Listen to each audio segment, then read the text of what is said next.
Kamu tidak boleh begitu.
Kamu bisa bantu tanpa mereka? Ya sudah, Fik. Terima kasih sudah sekian bantu aku. Sekarang aku tidak punya siapa-siapa lagi selain kamu. Tenang aja, Rik. Aku akan buat kamu merasakan betapa senangnya hidup di kota ini. Rika sangat percaya pada Rika hingga ia tidak sadar padahal ia baru kenal Rika melalui media sosial. Rika sangat nikmat hidup di kota. Banyak hal baru yang ia rasakan di sana, membuatnya tidak pernah memikirkan sang ibu yang selalu menangis karenanya. Suatu hari, Rika pulang ke rumah dalam keadaan bingung dan merasa cemas memikirkan sesuatu.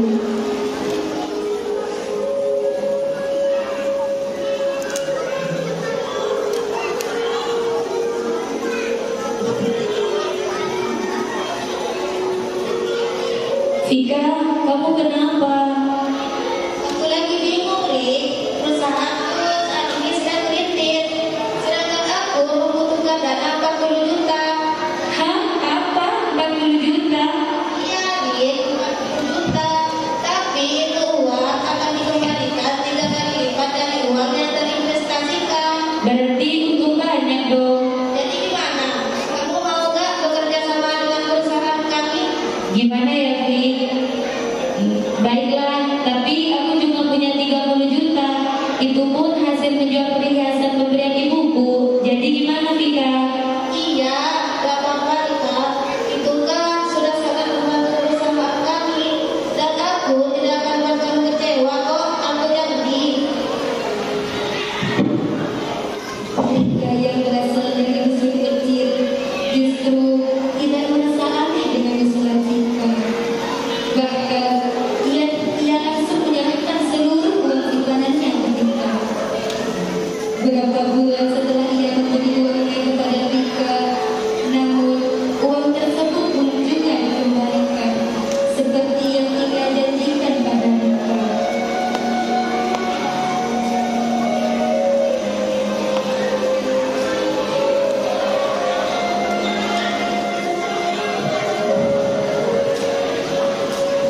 Waduh, gimana nih? Vika kok 2 hari belum pulang-pulang ya? Gimana dengan nasib uangku? Aku telepon ke temannya aja kali. Telepon dulu deh.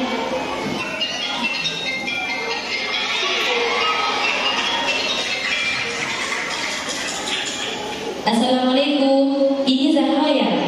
Waalaikumsalam. Saya sendiri. Kenapa, Rik?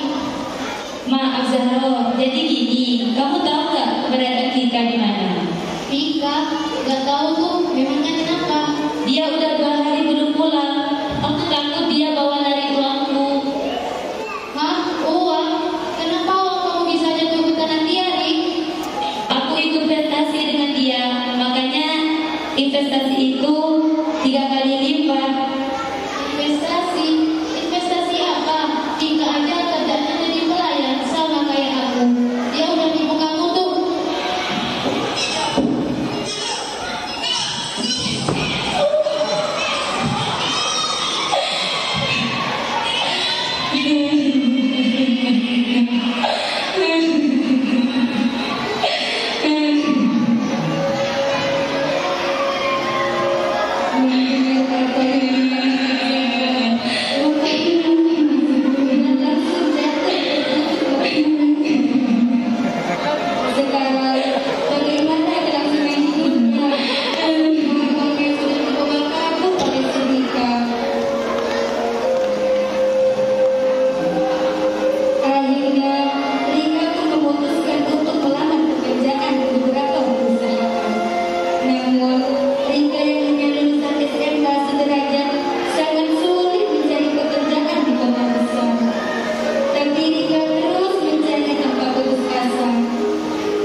Hingga akhirnya dengan bantuan Zahra, Rika diterima bekerja sebagai pelayan di salah satu restoran sebagai tukang cuci piring. Saat Rika bekerja, barulah ia menyadari betapa sulitnya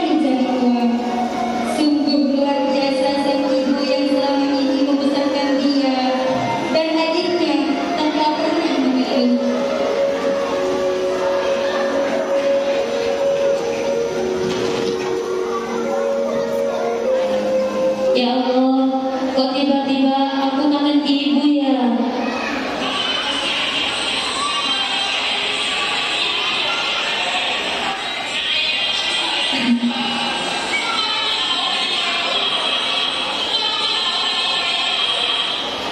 Ibu, Rika kangen ibu. Rika menyesal tidak mendengar kata-kata ibu.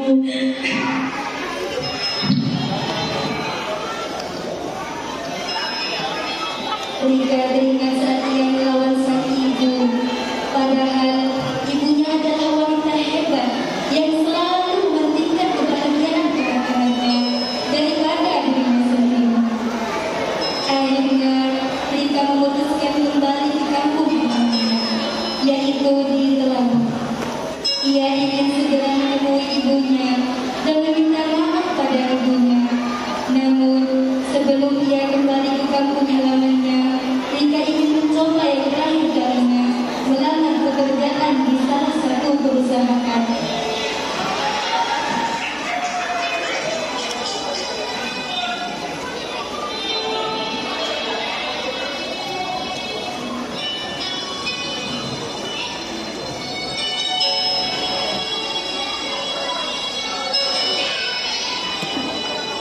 Baiklah, saya sudah membaca biografi kamu. Kamu bukan berasal dari kota ini. Saya mau tanya sama kamu, alasan kamu melamar pekerjaan di sini untuk apa?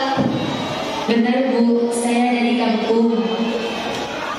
Dan pada akhirnya Rika pun menceritakan kisah hidupnya selama ini dengan penuh belas kasihan dan penuh penyesalan. Saya bangga sama kamu telah menyadari kesalahan Muna. Namun, untuk saat ini, saya belum bisa memastikan kamu bisa diterima di perusahaan ini. Nanti jika kamu diterima, sekali saya akan menghubungimu.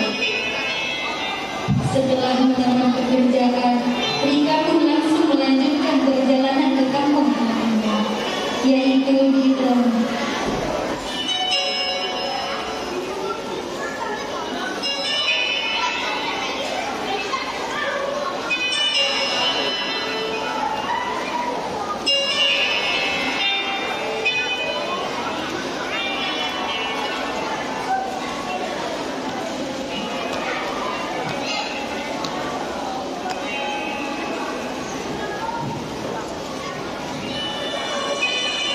Setiba di rumahnya,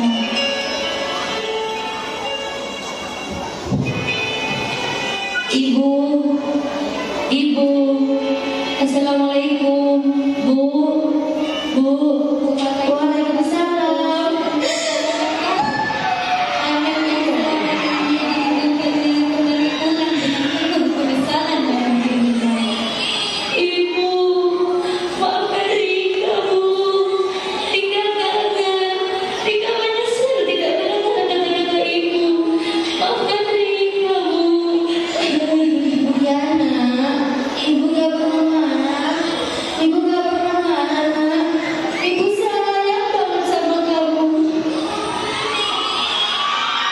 Rika